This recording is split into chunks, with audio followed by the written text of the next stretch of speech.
show, the number one show of all time in internet land.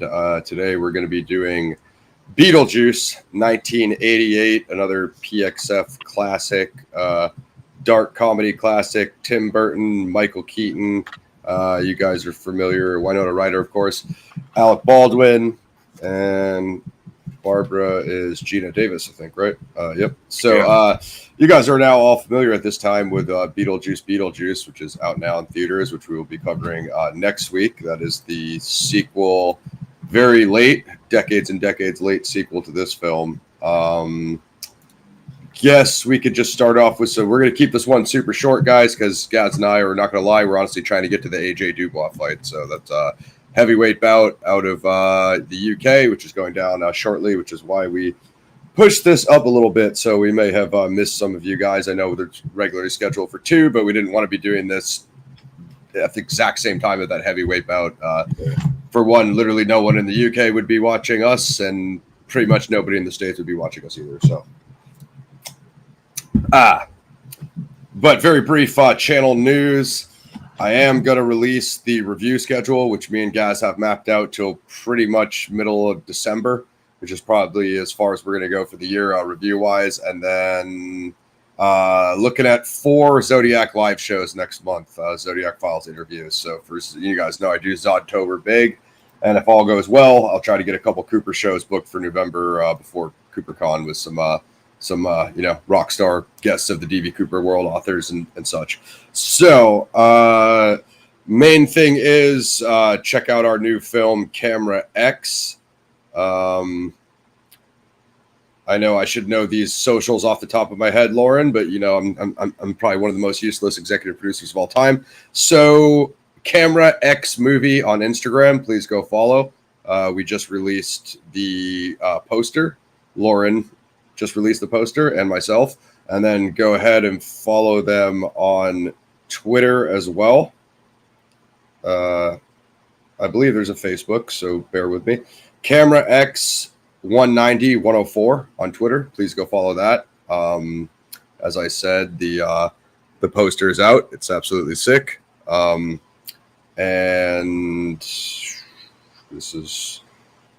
here's my attempt at Facebooking, Lauren.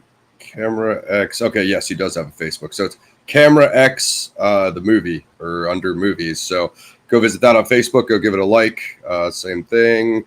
You will see the poster. That's how you know you're in the right place. So I don't really think I have much other updates beyond that, guys. You've had a couple things on Mosh Shinobi. People can pop over to there. We always have the Mosh Shinobi link in the description and check out what you've been up to. Yeah, man. There's a delay on uploading the deep dive for Life After Fighting.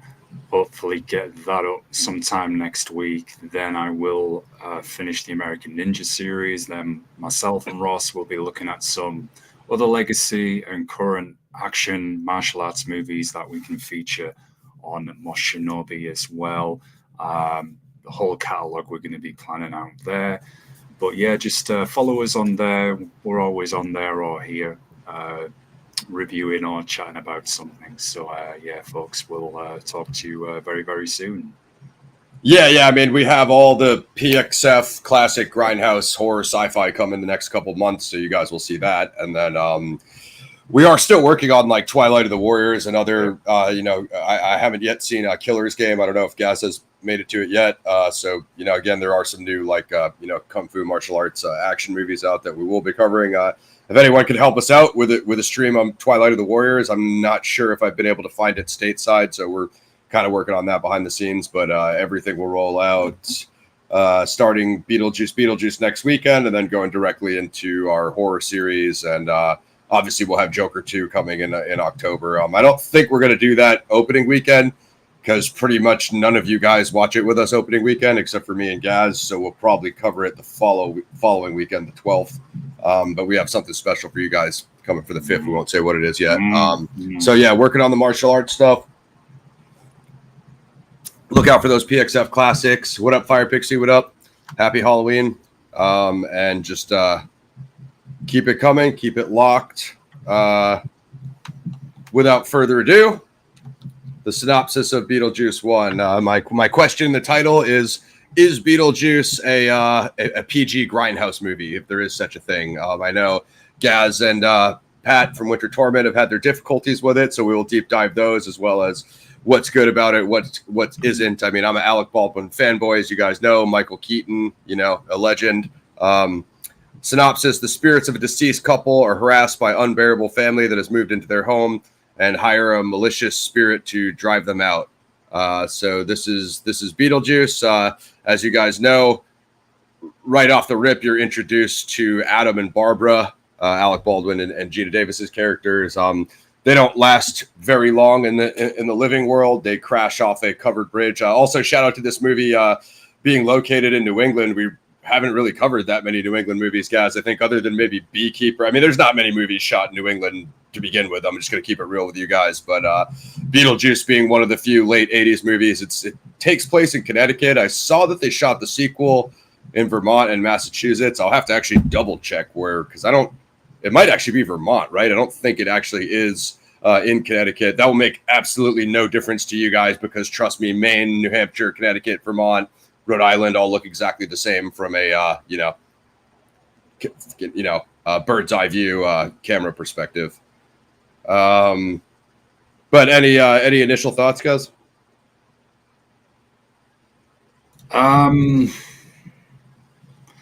No. I guess I'll to put my neutral perspective on. I guess the way it opens with the camera angles is good. Introduces you to the characters, as you said, who don't last very long. Kind of sets up the tone for the film. That's about as much as I can really go into on a positive, I suppose.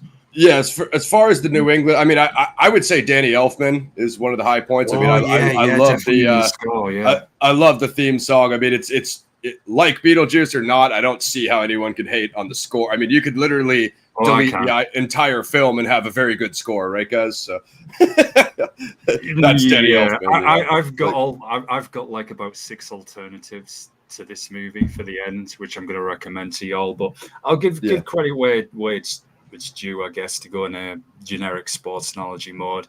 Danny Elfman, actually underrated composer, because most people always look at Hans Zimmer and the other dude as well, John Williams. So this is for regardless of, like you said, where you stand personally on the film, even on the music, I'll give it respect for its cult status, not just on the film but for the score itself. So yeah, definitely.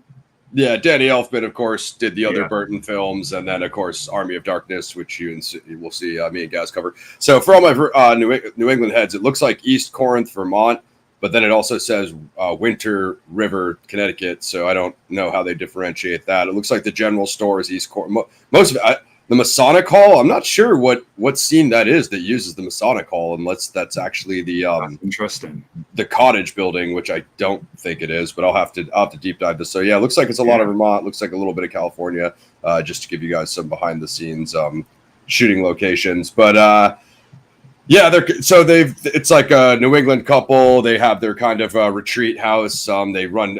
Adam is like a model builder, so he has like a model of the town upstairs. That's kind of all the backdrop you receive. A lot of aerial, kind of bird's eye view shots of the town and whatnot of the house. That's kind of how you're brought into it.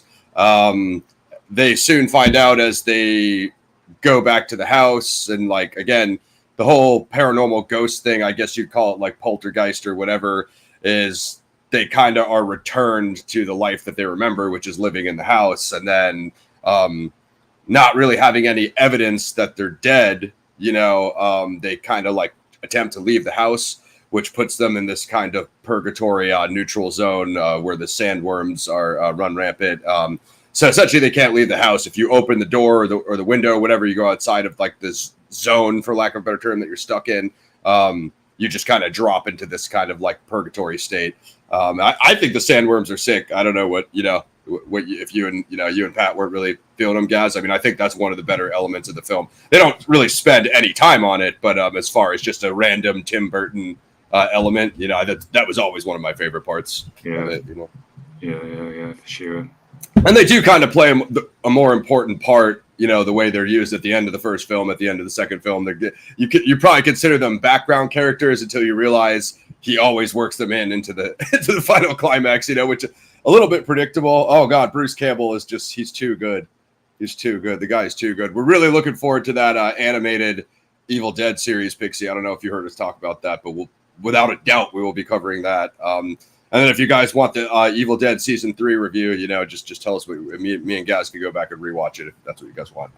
But today's Beetlejuice, Pixie. So I don't know what your rating is. I'm sure you're a fan. So ultimately, you're introduced to Winona Ryder's character, Lydia Dietz, when this yuppie family from New York comes in. Charles Dietz and his wife and their daughter Lydia. Their friend Otto, who's probably the most insufferable New Yorker of all time. That dude is absolutely hilarious. Obnoxious, but obnoxiously hilarious. Yes, you know what I mean? Like, I can't stand that dude, but in a funny way. You know what I mean? He's one of those actors you always remember because he's the dude that is in Demolition Man. And he's the assistant to the villain in that movie. And he is pretty much the same, like this kind of artsy-fartsy, insufferable kind of character, but that's credit to the actor. So definitely on that one. Ooh. Rest in peace to that actor as well. He passed away. I'm sure his name will come up in here. Glenn Shaddix. And then also shout out to Catherine O'Hara, who plays Delia. And apparently Jeffrey Jones. Gaz, I don't care to address the controversy, but did you hear about any of this? What happened with that actor? So No. That guy got into some trouble, so that's the reason that he is left out of the sequel. Right. Anyway, we'll cover that in the next episode. I don't really care to talk about that. Yeah, exactly. I know Gaz likes the slapstick elements of Army of Darkness. I mean, the problem with Beetlejuice is it's so slapsticky to the point of just becoming completely unfocused and just nothing is taken seriously, which is a very Tim Burton-y thing, Yeah, there's not that's it. I think with this film, you will either love it or hate it. I obviously don't love it, and I'm behaving myself.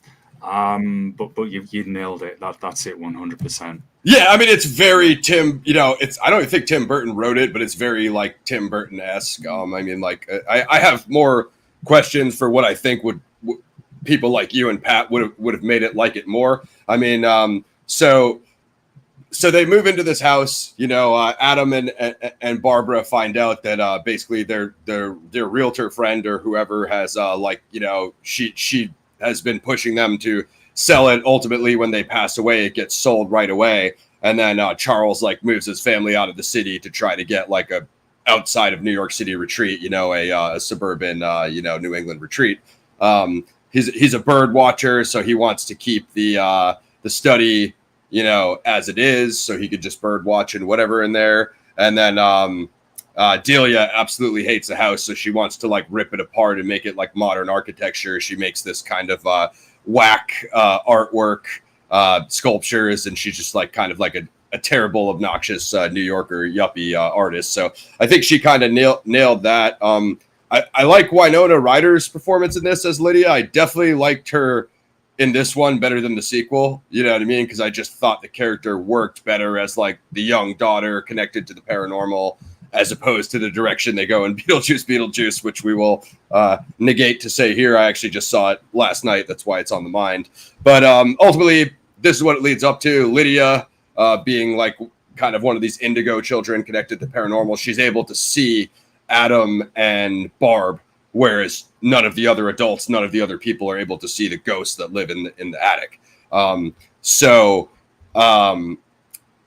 Because of that, Adam and Barbara are trying to they're trying to find ways to scare the yuppies away, to get them out of the house, get these people out of here. They're obnoxious, but they can't do it because they literally can't see them. So they ultimately get the handbook for the recently deceased. That's what happens to any newly dead person. That is your kind of walk through to the afterlife. It tells you how to go back and forth between worlds, and then the processes that that you need to whatever secure your souls and all this and that. So they ultimately, their caseworker is Juno, you do find out a little bit more about like Beetlejuice's like origin and stuff. But I just want to point out that so the film is named Beetlejuice, which is obviously Michael character's undead, Michael Keaton's undead character, the Bio-exorcist. He's in the film for less than 20 minutes, so we always have this constant argument: is it a Beetlejuice film? You know what I mean? Even though he's kind of pitched to you as the main character, he's not really in the film. He just kind of comes in and out of it, which we'll talk about his story arc and stuff like that. So Juno gives us a little background on that. Ultimately, they're not really able to come up with any solution to get rid of the Dietzes, the New York yuppies. So that's what makes them consider the Beetlejuice angle. He's obviously grifting them. He does have a couple introduction scenes. Reading the newspaper, he sees that he checks the obituaries. That's how he finds out Adam and Barb are dead. He's like, oh, what do we got here? He's like, they look nice and stupid, thinking that he can manipulate them and like take advantage of them. He obviously has his own angle.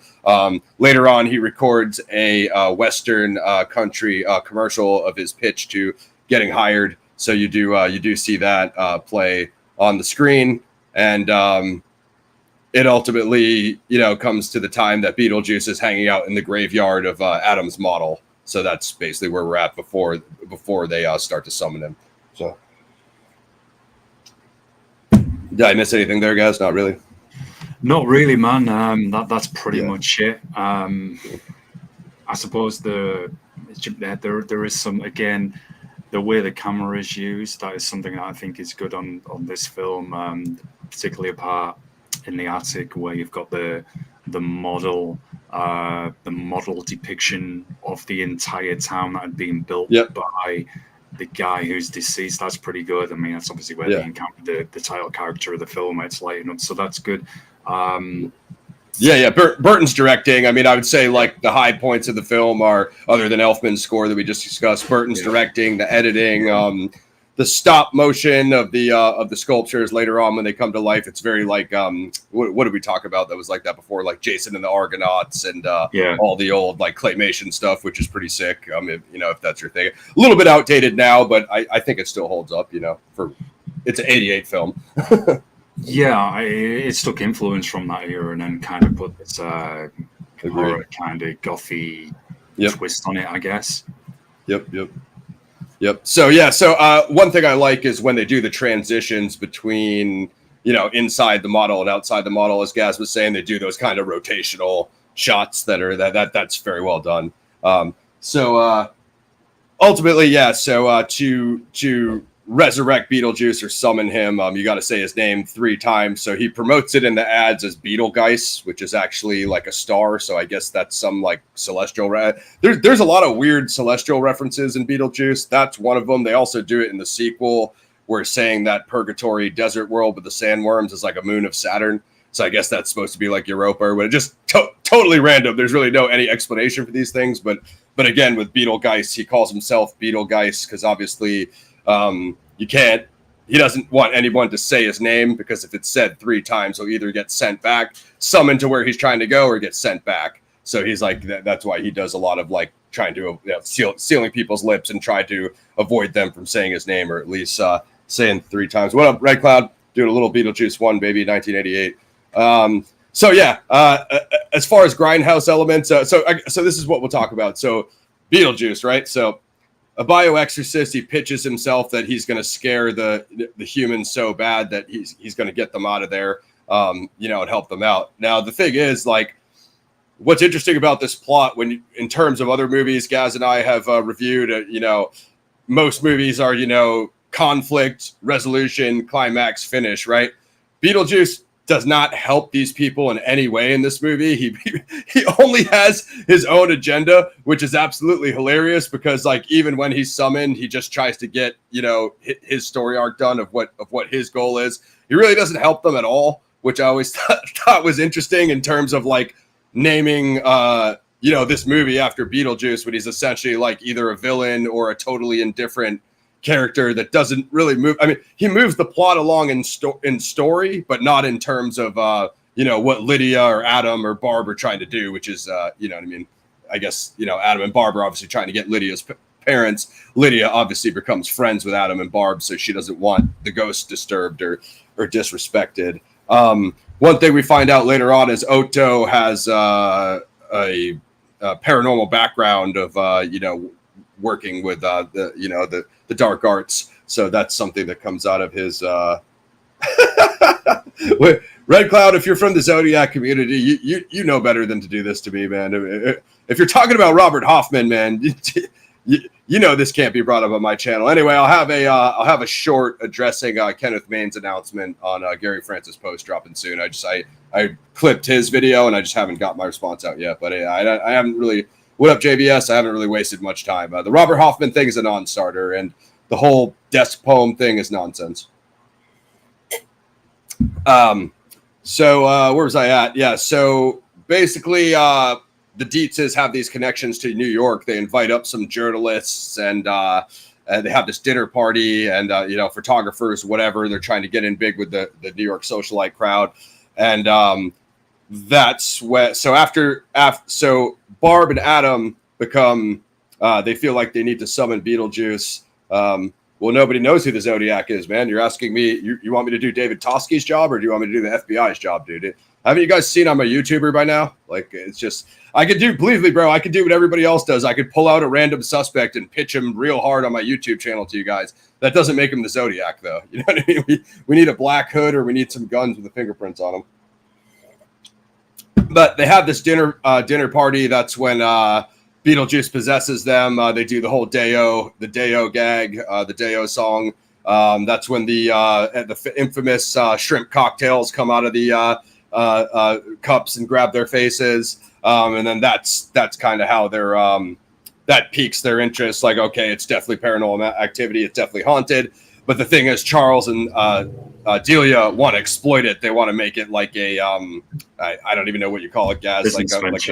Like a tourist, a business venture, a tourist attraction. You know, they want to monetize it. So obviously Lydia's not cool with that because she's friends with Adam and Barb. So things escalate quite a bit from there. My question would be to like you and Pat, Gaz, that weren't really feeling this. Do you think if they would have like if Tim Burton used his more like Batman Returns style, like a much, like the penguin eating the fish with the liquids pouring down his lips, and went like the darker route and focused on actually more Beetlejuice himself and kind of made it like a Beetlejuice solo movie and doubled down more on the horror element? Do you guys think you would have liked or preferred the darker, Beetlejuice horror elements, afterlife, paranormal themes, as opposed to what we got, which is kind of, the slapstick dark comedy, the Dietz family, just that more focus? Yeah. More grindhouse. Yeah, the problem is it's PG for one. Yeah. Two, it's just not funny. I cannot stand the music in this movie. I hate that scene you just described, that stupid song where they're all possessed. I hate this stupid dance at the end of the movie. I hate that. This is a movie that I'd only seen once, and I'd forgotten about, and I wish I hadn't seen it again. To be honest, this movie is horrible. It's so stupid. Michael Keaton, yes, is good. Winona Ryder, I really don't care for her in films in general. So she was insufferable in this. She's insufferable in the second one. Most of the cast are insufferable. The best character is pretty annoying. Juice, is the little dog at the very start of the movie before. What did I think it was Honest Trailers or no, I think it was the Cinema Sins. He was like, he's like, this innocent couple is killed by a dog because he jumps off the plank. The thing is, look, it's not grand. If you want Grindhouse, right, here we go, folks. This is just me, right? We are never going to like all the same things, but as we've all got different classics, different reviews. So this would be me. If you're going to watch some movies from this era, this is what I would recommend: The Gate, Demons, Dario Argenti, the Howling series, the Unnameable. Demoni, Demoni is insane. Yeah, the Unnameable is so much better than this movie. Hellraiser OG.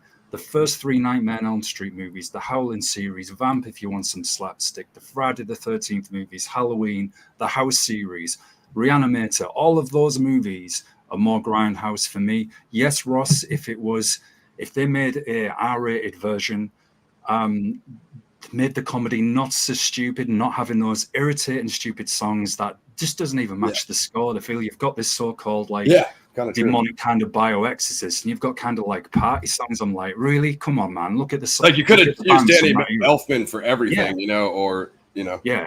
So and it's too soft. Real stupid film. I would like to, Beetlejuice. I actually rename it Ball Lake, because it's painful watching it. Okay, is Beetlejuice the best character in the film? That's without a doubt. Michael Keaton's awesome on fact.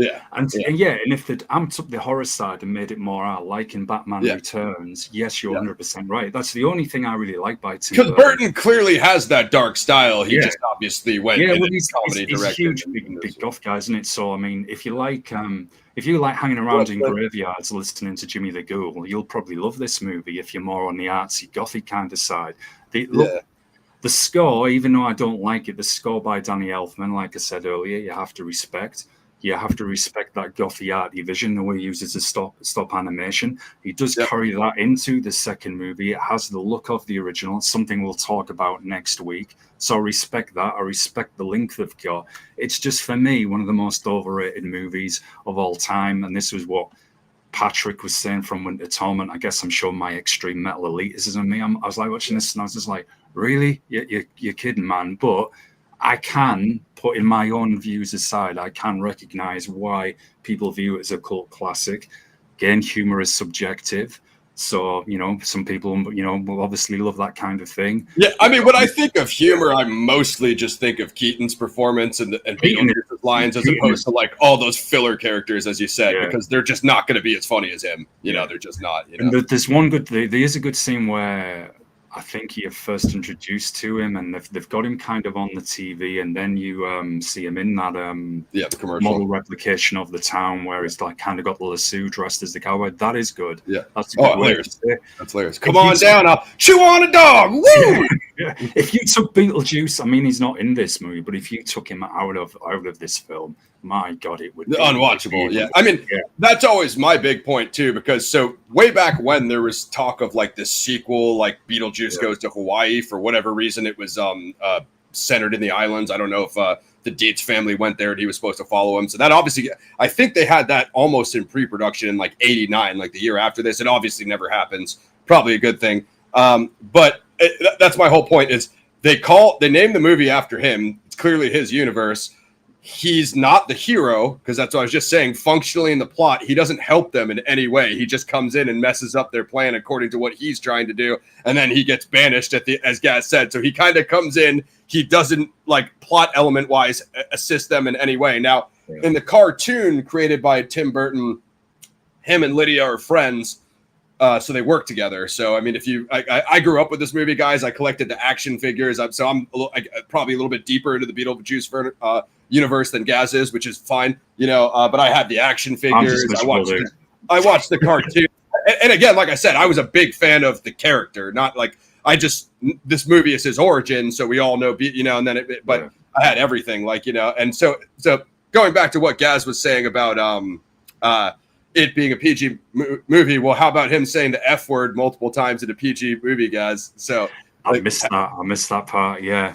When he says nice model, he says nice effing model, and they don't bleep it out. Now in the sequel, they do bleep it out. So I'm trying to figure out how this R-rated grindhouse horror character, like Gaz said, it's almost like he's like a cameo in this PG movie because he doesn't act like anybody else in the, they all like pull back to a PG level performance, and Beetlejuice doesn't, which I think is what makes him so interesting. You're like, oh yeah, this guy doesn't give a F. He's dropping F-bombs in a PG movie. Obviously, Michael Keaton. Obviously, we've all seen him in Batman. That's an interesting point. You see, like I grew up with it as well, but I didn't even like it then. I preferred the other movies that are listed pretty much because they were darker, more violent, more horror 100%, to me. 100%. Whereas this, I'm always like that, y'all. I'm the same with bands, movies. Usually, everything that everyone likes or is revered as some like cult band or whatever, I'm usually on the opposite. Yeah, that was my Tower of Misery comparison. I mean, I got sucked into the Burton verse, so I was like a Batman 1 fanboy, a Batman 2 fanboy, fanboy. So I was just like stuck, and then Elfman. You know, anything with Burton and Elfman, it always brought me into that feel of what he was doing with, you know, some of the Beetlejuice elements and obviously the first two Batman. I mean, the good thing, Batman, you can't. Real quick, these people don't know what they're talking about. Red Cloud, whatever podcast this was, these guys are idiots. They don't know the case. Just run through these real quick. Go ahead, guys. Just to answer Slipknot's question, did you guys ever find it difficult to hear what Beetlejuice says? Sometimes I think he talks really fast. Sometimes it became hard to hear the dialogue. No, actually, I was all right. I could understand him fine. It's probably because I've got a barbarian accent. I mean, it's. I think he's doing it on purpose. You know, it's like a Beetlejuice dialect because I mean they do go quite a bit into his origin story in the sequel, which I thought was probably the best part of the sequel. Obviously, I didn't like it as much as 1, guys. I rated it lower than 1.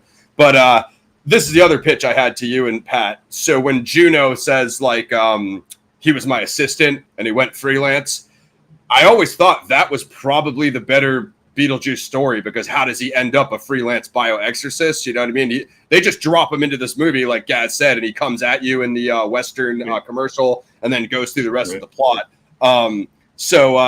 You know what I mean? I always thought maybe like the Beetlejuice origin story to give him his own movie because Beetlejuice 1 and even Beetlejuice 2 really aren't a Beetlejuice movie. So if they focused on him, double down on the kind of the dark comedy or at least the horror from a Beetlejuice perspective, which I thought they did a decent job on that for the sequel for how much they used him. And then obviously more Elfman, just things of that nature. I mean, I feel like it just got bogged down with too many characters because it starts out and you're following Adam and Barb, but then you're following Lydia. I mean, I'm sure that that song at the end drove you and Pat insane, Gaz, with the football dancing on the stage. Yeah, it did. You know it because you know this because I ranted about that song to you for years. Whenever this has been mentioned, y'all, long before we came on YouTube. That or the Deo song, Gaz hates them. Yeah. I'd be like, that I can't say, I have to be here, but I'd be like, that bleep song, man. Yeah, I know. I think you're 100% right. I would be more favorable. It'd be more pleasing for my palate if they did what you said. The character does deserve his own movie, and they could do it because you could amp up the horror side, make it R-rated. You could still put in some of that humor. Those other movies I've said that are more hard R.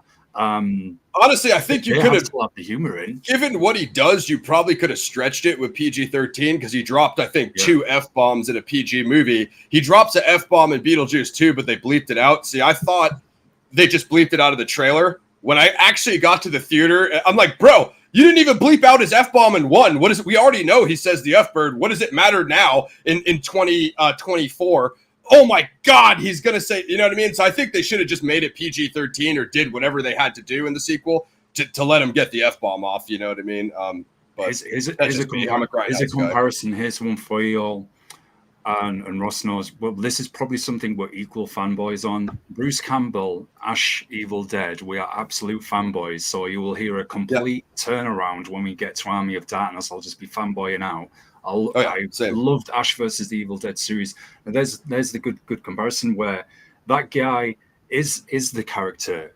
I know there's an argument for some episodes in the series where he goes a bit in the background, but he is the main character in his franchise. Different when you got the humor in there. It's not, exactly. It's not as cluttered, and they do amp up the horror. So there's a way they could do that with Beetlejuice. I mean, even if it was a series where he's having to, I don't know, maybe track some people down for whatever reason that broke a contract to him or something, or even have him going after other demons or something, that would be interesting. And I would like to see that. So the character, so more room with the IP. Yeah, they're absolutely shining in this film. There's nothing wrong with it. The stop animation, which obviously more dominant in the later film, A Nightmare on Christmas, Jack Skellington, for example, another cult classic. I respect it for that. No problem with the Batman films. It's just Beetlejuice, just as simple as this, folks. It's just really not.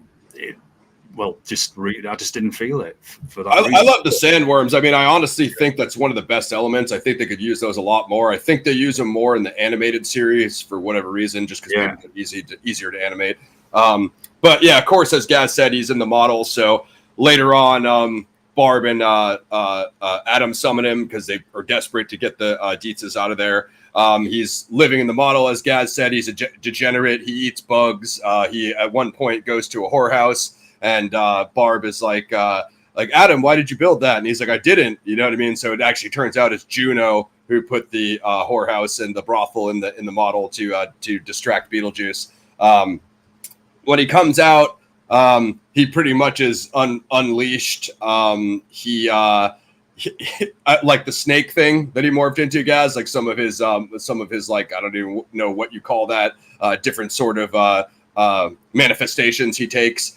He turns into like a snake version of himself. And he's like along it's the banister of the stairs. They go to run away.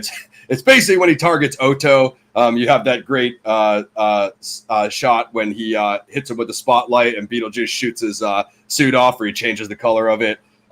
He kind of screws with Otto or shoots his pants down. And then the snake, I think, wraps around Charles' like leg and drops him off the stairs, which like almost killed him. So it just like, and then they had to, like, when they saw like how violent Beetlejuice was being, they had to like unsummon him again. And you know what I mean? So again, it kind of just reaffirms that theme of when you bring him there, he's going to do whatever he wants and just take care of the humans how he wants. And he really doesn't care what happens to them, which he's kind of like the only overly violent character. So here's a question for you, bro.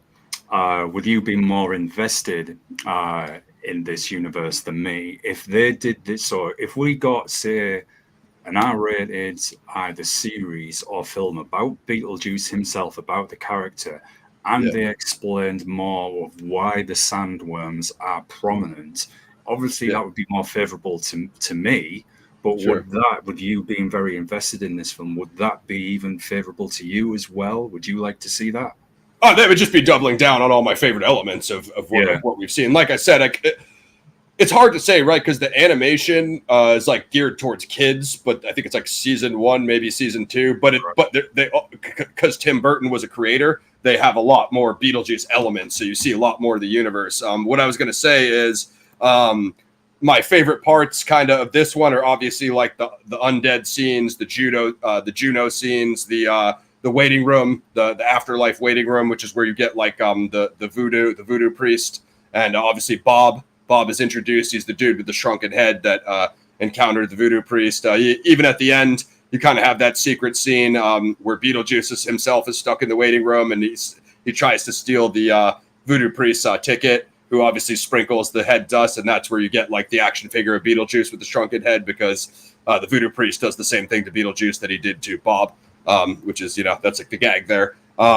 There's the chopped in half chick, obviously the dude that got run over by the truck that's hanging from the thing that like does the paperwork. So there's just like a lot of cool cameos. Obviously the janitor, when Barb and Adam look in the room of lost souls. I mean, I think those are most of the best elements. I think in both films are the afterlife sequences. But obviously when Beetlejuice shows up at the end, he's trying to marry Lydia.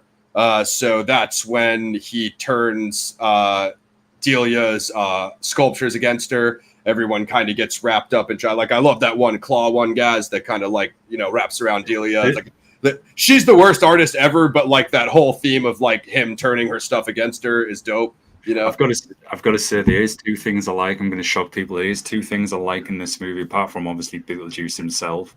That character is fine. And I want to give a shout out to this guy. Sadly, he passed some years ago as well, so peace to him.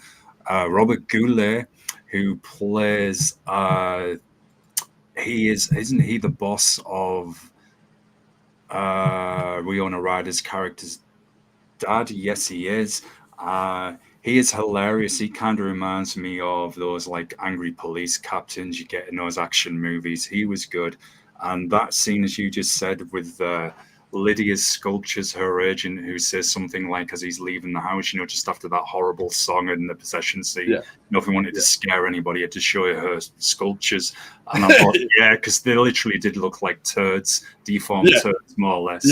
Yeah, that one with like that's like the ball thing, and it drags the weight. That thing is sick. And then doesn't he say something to her when he walks out? He's like, that's what I'm referring to. You're always terrible. Like, it's like that's like what everybody wanted to say to her the whole movie. And as far as like the New York yuppies, you got to admit they did an amazing job making the '80s New York yuppies obnoxious. Bro, like, as you know, I grew up in New England in the '80s, probably only 3 or 4 hours from New York. So you get a lot of those city types from New York and Boston, where I'm from. It's not like, as far as that, they nailed that. I think Keaton's from Pennsylvania. I'm not sure where Burton's from. I don't know if any of them have a Northeast connection or whatever, but that they nailed that. But so as Beetlejuice is trying to essentially, what happens is Otto does the dark witchcraft ritual. They get the wedding dresses of Adam and Barb. They resummon them, so they're kind of stuck and draining their life. It's like kind of speed aging them, so they're going to just decompose.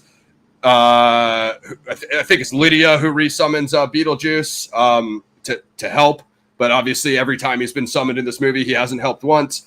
So that's when he tries to set up the wedding with Lydia. That I don't even know what you call him, like the undead deacon that comes out of the wall. Like, I thought he was one of the best characters, guys. Like anything from that undead realm, along with the sandworms and stuff. You see, this is what I'm getting from you as well, man. Is like you were even like me, or the horror side that's injected in there is obviously what you're more of. The paranormal elements, for sure, compared to all the just cluttered kind of, I don't know, Hallmark-esque movie. Mess of a comedy movie. I mean, so like when I was little, those elements like were whatever to me because you're a kid. So just like, but even then I still preferred them. But like, as I'm clearly older now and I've seen this movie probably 30 or 40 times, like I think the paranormal elements hold up better, as Gaz was saying, because it gives you more of that, afterlife dimension.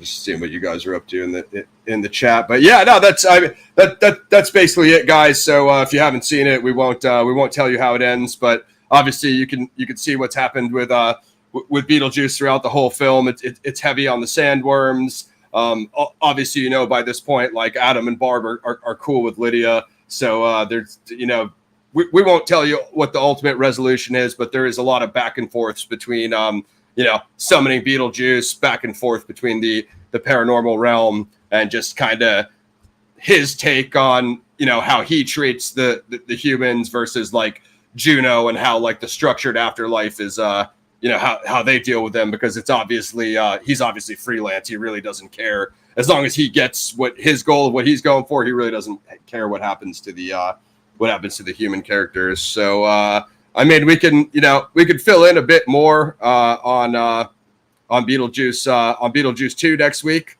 But I think we're pretty much good to go, because I think we have this fight coming on soon, folks. AJ and Dubois. So I don't know if you're watching that one, Pixie, but I think we could get straight into our ratings. Like, obviously, you know what I'm a fan of: Keaton, Burton, Elfman. I don't see, how he dropped so many F-bombs in this movie with a PG rating. I guess it was just a different standard back in '88, because they felt the need to bleep it out in 2024, which I thought was just ridiculous.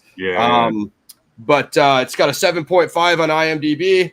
I gave it an 8. I mean, I'm not going to lie. I'm probably an 8 or a 9. I'm a Beetlejuice fanboy. I know Gaz is not quite as high on me, just as far as the narrative, but drop your ratings in the chat. Gaz, you can do yours while they do that. Pixie's tied with me. Yeah, man, no, four. It's awful. It's a terrible movie.